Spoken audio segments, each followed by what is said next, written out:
Y esta tarde, bueno, en lo que tiene que ver con la reflexión, esta tarde en la charla, tenemos del otro lado de la línea a un dirigente histórico de la izquierda, dirigente histórico gremial y político.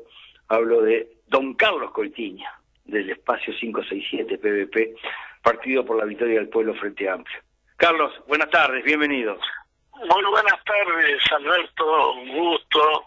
Estos intercambios nos alimentan. Quería, en primer lugar, en este Día Mundial de la Expresión Pública, digamos, en el que está pasando todo lo contrario a lo que debería ser, un saludo y un abrazo grande a ustedes, los trabajadores de los medios de comunicación, que están, digamos, lamentablemente, por razones que quisiéramos que fueran fundamentadas públicamente, viviendo día a día la represión, el ataque, las pérdidas de empleo, las presiones, pero que ustedes, confiamos, con total dignidad vienen trabajando, y no podía dejar pasar el día sin un saludo a la gremial de trabajadores, y en el lugar que estemos, digamos, estar siempre acompañando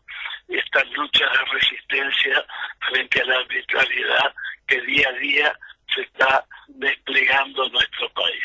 Por tanto, abrazo fuerte en ese sentido. Todo un tema, todo un tema salado que plantea públicamente Carlos Coitiño esta tarde. Pero en el arranque, y antes de meternos en cómo estás viendo esta coyuntura, esta doble pandemia, coronavirus, crisis económica, y cómo estás viendo tu fuerza política, lo que significa la fuerza mayoritaria aquí en la República Oriental del Uruguay, pregunto, ¿cómo estamos en salud?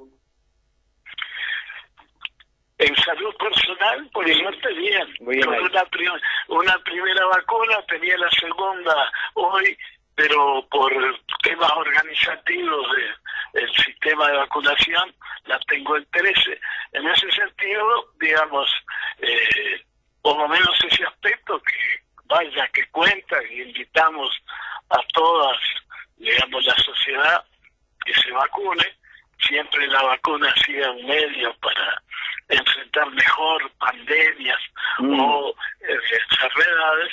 Por lo tanto, digamos, también la exigencia a que la prioridad del uso de recursos por parte del Estado, del gobierno, se dediquen a apresurar, a colocar en el sistema vacunatorio todas las trabajadores y trabajadoras que necesitamos para hacer realmente una ofensiva en el sentido de ese destino de crear la inmunidad de la manada, que tiene que todavía recorrer un largo camino, que al ritmo que vamos, que recién podíamos pensar que estaríamos allá por septiembre, octubre, llegando a los niveles requeridos para que esta situación se enfrente lo mejor posible. Bien, arranquemos por ahí entonces. Veamos la doble pandemia. ¿Cómo está viendo Carlos Coitiño la doble pandemia? Coronavirus, por un lado, que está atacándonos, el New York Times nos puso en la portada, y por otro lado, crisis económica que penosamente avanza. Yo diría que el tema sanitario es una cosa que hay una alta sensibilidad y una alta exposición en los medios de comunicación que generan en la sociedad una preocupación. Pero el tema que está abierto es cómo combatimos de la mejor manera, y acá no podemos separar situación sanitaria de política económica sobre la gente. Si es cierto, y así técnicamente está demostrado, que la mejor forma de combatir y disminuir la movilidad de la sociedad, eso no está en condiciones, quizás a más de la mitad de la sociedad no está en condiciones de no movilizarse quedándose en su casa. Digamos. ¿Por qué? Porque la economía exige, para, digamos, cubrir necesidades elementales de recursos. cuando casi 300.000 familias están todas ellas con tremendas dificultades de subsistencia y están obligadas para preservar la vida de su familia, salir a la calle y exponerse como consecuencia. Quizás esto que estoy diciendo lo estamos escuchando día a día con los datos que nos dan, que ninguno por ahora lamentablemente nos crea una expectativa de corto plazo. Lo que necesitamos es el debate en materia de las políticas económicas de protección a los más débiles desde el punto de vista de la economía y que requieren, para poder ayudar y colaborar en la disminución de la movilidad, indudablemente que tenga el Estado que le aporte, porque el mercado, la vida nos ha enseñado que nunca va a preocuparse por los que menos tienen, va a preocuparse siempre por acumular mucho más riqueza, cosas que lo están haciendo acarradas algunos de esos empresarios internacionales que en la actividad sobre, digamos, la situación sanitaria están acumulando verdaderas fortunas que indudablemente salen de las necesidades de mucha gente en el mundo. Por lo tanto, el tema de mañana, y esto es adelanto, va a funcionar otra vez como funciona los martes, una comisión de seguimiento que hasta ahora no ha querido, digamos, de ninguna manera discutir el área de la política económica que favorece crear una situación menor para enfrentar los daños que la pandemia está realizando. Cuando le hablas de política económica en el Parlamento, cuando se lo hablas, digamos, reclamándole al Poder Ejecutivo, que es el instrumento que tiene la capacidad de iniciativa para generar, digamos, impuestos que permitan elevar los recursos a aplicar, ahí aparecemos como que somos opositores, como que estamos destruyendo, digamos, este esfuerzo, entre comillas, que este gobierno viene realizando, aplicando una política que naturalmente es anti atender los problemas reales que hoy están planteados. Mañana en el Senado se va a presentar en la Comisión de Seguimiento una lista de medidas de política económica que tienden a empezar a darle una respuesta a los más perjudicados en esta coyuntura que estamos todos los uruguayos y también el mundo viviendo. Les puedo decir que esas medidas hace más de año y pico que han sido planteadas por todos los medios y que jamás desde el gobierno, digamos, y en esto hablo de la Presidencia de la República y sus aliados, han querido abrir la posibilidad porque hay condiciones económico-financieras para que se pueda, desde la política económica, facilitar la vida de mucha gente que vaya, si cada día que pasa está viviendo mucho más mal que antes. Entonces, sí. No, así que coyuntura difícil esta realmente, como tú estás planteando, ¿no? Es compleja, no puede separarse la política sanitaria de la política económica. Y, digamos, los problemas que están pasando, que, digamos, lentamente están apareciendo porque hay poca información, porque las motoristas no informan, digamos, y a veces algunos, digamos, por suerte quedan otros, la mayoría de los poderosos medios de comunicación vienen ocultando los problemas que en el sistema mutual tienen como responsable de no darle a sus afiliados la atención adecuada en tiempo y forma.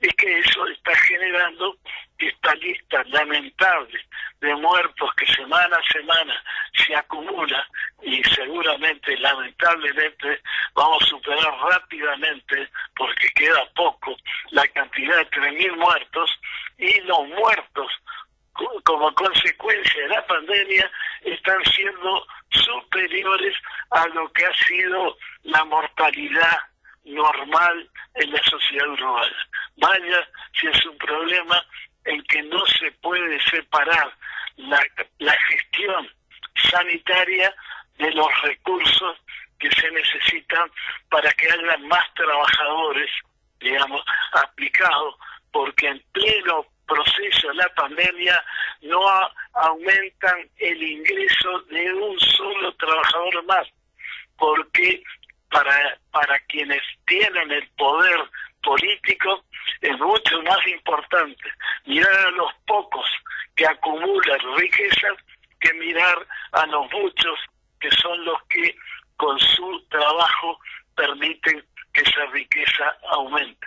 Y se les pone un ejemplo el de UPM, digamos, y la situación en el estado sanitario, y ahí no tienen problemas económicos esa empresa, sin embargo no respetan digamos, que sus trabajadores sean protegidos, atendidos de acuerdo a los protocolos. Valga si empezamos a enumerar una cantidad de hechos que están pasando día a día, muchos de los cuales no tienen el mismo espacio que las cadenas de televisión que el presidente de la República reclama cuando dice que tiene buenas noticias para dar, pero hasta ahora lo único que hemos recibido es naturalmente, digamos, la mentira detrás de la realidad.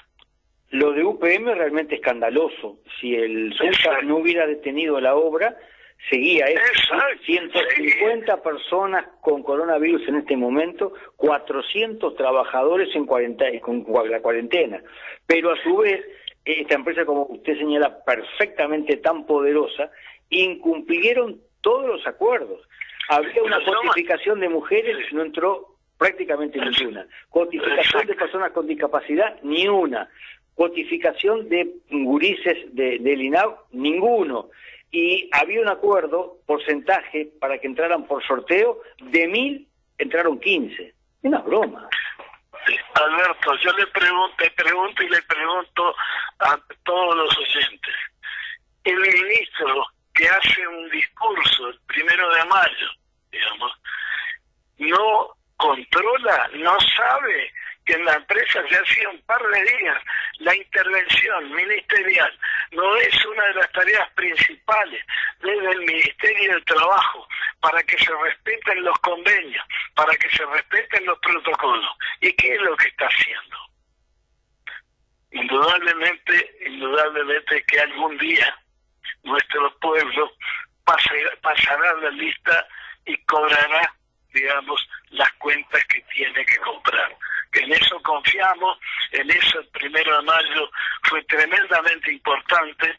Yo creo que fue una de las primeras señales que un déficit desde la organización política en su relación con el movimiento social empieza, digamos, en un accionar conjunto, por una plataforma común, a llevar adelante acciones que puedan retornar a lo que en 15 años de gobierno nacional perdimos. Es uno de los debates que están hoy dentro del frente, pero que lamentablemente están alterados por una contradicción principal, que es ir a hacer las cosas en la orgánica o figuras representativas que no concurren, que no participan en la orgánica del Frente Amplio donde se construyen decisiones colectivamente y desde los medios de comunicación. Lamentablemente en algunos que nada tienen como acción común, están pensando en la mayoría de los problemas de la población. Y desde ahí bombardean decisiones que está tomando colectivamente el Frente, como su Congreso, como la elección de autoridades, etcétera. Entonces, en este marco de una situación externa tan mala, no podemos dejar de decir que la situación interna del Frente, por contradicción entre figuras que tienen historia, que tienen, digamos, naturalmente trabajo militante, hoy, en vez de volcar su esfuerzo a la construcción colectiva dentro del Frente, se dedican desde afuera, desde algunos medios de comunicación, a bombardear decisiones colectivas que el Frente ha establecido. Eso es parte de la lucha presente en la que estamos y vamos a defender siempre entre que la figura individual sea la solución de los problemas de la gente. Nuestra defensa será por la acción colectiva del movimiento político, del movimiento social, con plataformas comunes, con líneas de acción comunes, con respeto mutuo para todo aquello que está fuera de la plataforma, pero que son problemas concretos que el movimiento social tiene planteado, y debe decir, no salir por los medios de comunicación a tratar de dirigir y orientar lo que puede o no puede hacer un movimiento social. Lo que tenemos decidido conjuntamente, todos contribuyamos a actuar de la mejor manera y efectiva. En lo que no está acordado, libertad total, independencia social y no dependencia de lo social a la acción política. Es un problema histórico, Alberto, oyente, pero es un centro de discusión que me gustaría, en los años que me quedan para adelante, que hayan los espacios donde podamos discutir sin perjuicio de los balances críticos y autocríticos que siempre son necesarios para no repetir errores. En el Frente Amplio todavía no hemos logrado construir esa forma de construcción y el individualismo feroz se coloca por encima de la construcción colectiva. Si podemos rápidamente avanzar para ir resolviendo eso, seguramente el movimiento popular, que es social y político, va a encontrar el camino y el pueblo en lucha será finalmente, digamos, el que resolverá para mejor vida de toda la gente, digamos, la situación. En esa dicotomía que tú planteabas, fuerza política, fuerza social, en esa interacción, ¿cómo estás evaluando esta intersindical en la recolección de firmas? ¿Hay coordinación? ¿No hay coordinación? Allí participa el FUBAN, participa el PCNT, participa el Frente, distintos organismos. Te podría decir que hubo un problema que no pudimos resolver. No pudimos construir, y ahí es más complejo el por qué no pudimos construir una comisión nacional pro referéndum con individualidades independientes que pudieran llevar adelante como voceros de la campaña. Al no ser así, quedó muy concentrada a las vocerías de las distintas organizaciones sociales y también del Frente Amplio.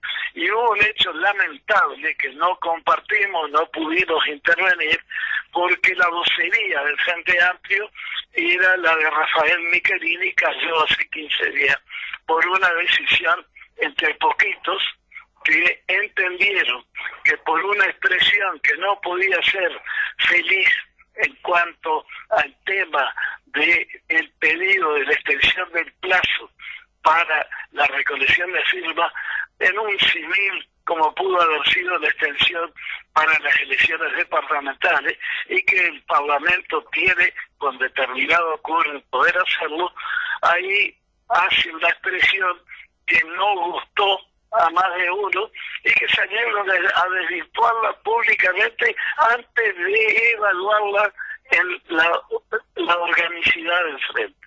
Y una vez más alguien cae, alguna vez me pasó a mí, digamos, alguien cae, digamos, y cae un compañero que en el tema a que estaba, digamos, de responsable, lo estaba haciendo con un gran esfuerzo.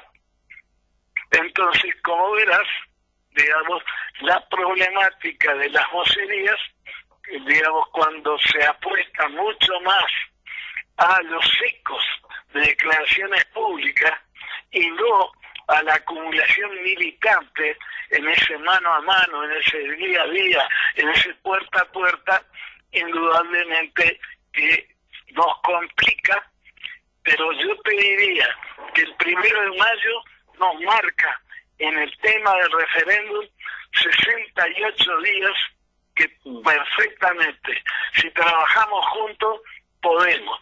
Y creo que hay sensibilidad popular como para llegar al objetivo que tenemos, que las firmas que presentemos el 8 de julio permitan con creces que se recurra al referéndum y que la democracia directa tenga la posibilidad de modificar, de anular un acto parlamentario de mayoría soberbia que en el abuso de poder por tener desde el punto de vista de la integración del Parlamento una alianza de sectores que le permitió que esa arbitrariedad se consagrara.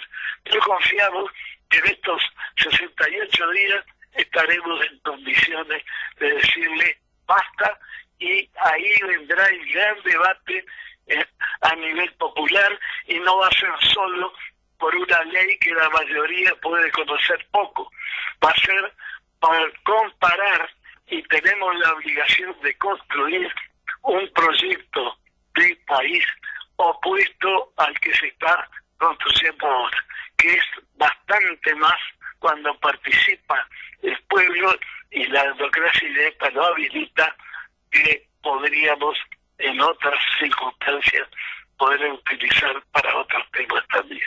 ¿Cómo se debe entender o cómo se debe leer lo que tú planteas, que en la orgánica que está costando tanto que se instrumente, que funcione, las dificultades también en la intersocial, y el 1 de mayo se convoca y aparecen miles y miles de personas dedicando su tiempo, su esfuerzo en recoger firmas? Mucha gente participó. Alberto, los intereses personales y sectoriales están arriba. Abajo el pueblo se junta, se une y participa. Y ahí es donde hay que apostar. Y tendremos que quebrar esos síntomas de que los intereses personales y sectoriales están encima de lo colectivo. Lo colectivo está en el pueblo. Si el Frente Amplio logra superar sus carencias que se desarrollaron en los últimos 15 años, estamos en condiciones de llegar al pueblo. Y eso no puede ser solo la búsqueda de un voto en las elecciones del 2024. Es una construcción de 4 años de acumulación de fuerza, que no cambie aquel, digamos, último domingo de noviembre del 2004, cuando el 52% de los votantes votaron al Frente Amplio. A partir de ahí empezamos a gobernar y elección a elección fuimos perdiendo votos. Y la respuesta está en las acciones individuales por sobre las acciones colectivas, que podían haber alentado de errores que se cometían, pero como el Poder Ejecutivo fagocitaba la fuerza política, hubo casi 15 años de parálisis total, que es la que explica las dificultades que tenemos hoy para movilizar. Pero la apuesta es a cambiar, y esto en realidad cambiar con la gente. Es posible cambiar con las organizaciones sociales, acordando, coordinando, actuando juntos. Ahí está, digamos, el resultado que necesitamos para aspirar a futuros bastante mejores que los que estamos viviendo. Por momentos pareciera que la coalición de izquierda Frente Amplio no encuentra su papel, su rol como fuerza opositora.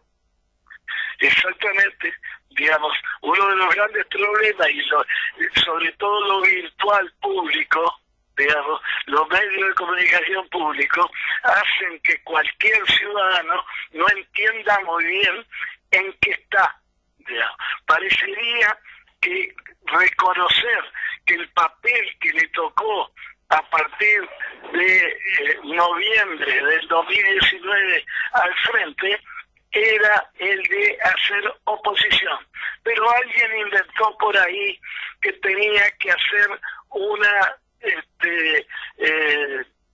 oposición responsable, digamos, que no está mal, pero que también, digamos, para hablar y expresar con claridad lo que la realidad estaba mostrando y afectando a la gente, miraba mucho más las encuestas que le daban en este movimiento donde los grandes medios de comunicación son aliados totales de esta política de gobierno, ¿no? Y entonces tenían que declaraciones fuertes, que denuncias de la realidad como estaba afectando cada vez a más y más gente fueran negativos, y que había que esperar exclusivamente, te diría, que hay un árbol que está, la fruta de ese árbol está madurando, y que la política de gobierno permite que madure de aquí al 2024, y lo que tenés que hacer es estar debajo del árbol para que esa fruta madura te caiga en la mano. Parece que un pensamiento de ese tipo indudablemente no entiende nada, digamos, de lo que son las realidades, y que si miramos el mundo y si miramos Latinoamérica, estamos viendo que políticas desastrosas, despiadadas para el interés de la mayoría de la gente, después, sin embargo, las campañas electorales tienen, digamos, resultados que las posiciones reaccionarias siguen siendo votadas por la gente, a pesar que lo votan para que lo expriman más. Vaya si tenemos problemas. Sí. Tú que salís a la calle, que participás en tu comité de base del Frente Amplio, que estás en distintos ámbitos de intercambio, cuando planteas las cosas así de esta manera, ¿qué te dicen quienes te rodean? No te hablo de dirigentes, no te hablo de la mesa política, no te hablo del Parlamento, te hablo del comité, te hablo cuando te pones con la mesita allí a charlar con la gente y alguien se arrima, Coitiño, y te pueden hablar. ¿Cuál es la sensibilidad en esas charlas? Mira, la sensibilidad adentro, no en quien viene y se arrima en una mesita. En la sensibilidad de la gente es la desastrosa política de gobierno que están. Yo te diría decir contra el gobierno y arreglar con eso, no tenés que explicar 135 artículos que querés anular. Bien. Adentro del frente quiere hacer una oposición que muestre que el frente es la fuerza política opositora, más allá de la cantidad de votos que tuvo en el 2019. Y que la responsabilidad, digamos, es de la división del frente. Eso dicen los militantes y tienen razón, digamos. Pero, digamos, eso es lo que se está discutiendo. Y para eso tenemos un programa de trabajo que termina en el Congreso y viene la elección después. Ahí va a cambiar, digamos. Ahora, si después de eso algunos actores individuales o sectoriales prefieren hacer política solo desde la expresión en los espacios de comunicación que tiene oportunidad y dice lo que piensa como sector y no dice cuál es el resumen de la política que el Frente quiere llevar adelante, vamos a seguir en esto. Contra eso estamos peleando ahora, estamos peleando en el Congreso de septiembre y estamos peleando en las elecciones internas. Quien sea elegido tiene que ir a sentarse a las discusiones de la orgánica. Y cuando sale, porque tiene oportunidad en los medios, dice el resumen de la reunión que participó. No dice lo que quiere que una reunión diga, y como no lo dice, sale y dice otra cosa. No es nada simple la temática, pero en eso estamos. En el cierre de la charla, que también es el cierre esta tarde de la rueda Mareando, te pido una reflexión en voz alta. Mayo, mes de la memoria. 1 de mayo, 20 de mayo. Bueno, tú sabes que, digamos, otra vez vamos a tener los problemas derivados de la pandemia. No obstante eso, el 20 de mayo pasado, en una situación similar, está visualmente peor que la anterior, la comisión de familiares está armando seguramente un modelo similar. ¿Cuál es la expresión y lo que tú me pedís que diga? Y yo creo que este 20 de mayo es una expresión, debe ser una expresión de militancia, participando con, todo el respeto a los protocolos, etcétera, pero saliendo a la calle en memoria de los compañeros y compañeras que hoy no están, pero que estuvieron luchando para dejarnos una etapa mejor, una democracia en la sociedad. Esos problemas que les cargábamos a la dictadura, cuando lo estamos viendo en la política del gobierno actual, lo único que les falta son que el comando total de la acción política y la acción del gobierno hoy la hagan directamente los militares, pero tienen formas civiles represivas sobre la sociedad, y es movilizados en la medida y coordinados con familiares, encontraremos la forma de decir: acá hay un pueblo que sigue luchando, que tiene memoria, y que si tiene memoria no olvida la lucha de tantas uruguayas y uruguayos que desde la primera marcha del 20 de mayo estuvimos recordando. Por tanto, la lucha continúa, la memoria no se pierde, militemos, probablemente combinemos lo que tenemos que hacer el 20 de mayo con una nueva jornada de militancia y lucha, donde todo el movimiento social y la fuerza política Frente Amplio salgan en la búsqueda de decenas de miles de papeletas para superar largamente la cantidad que el 8 de julio vamos a entregar. La memoria no se pierde, todo está guardado en la memoria, dice Gieco. Gracias, Coitiño. No, gracias a ti, Alberto, gracias a los... Mis queridas amigas, mis queridos amigos, hasta aquí la charla con el histórico dirigente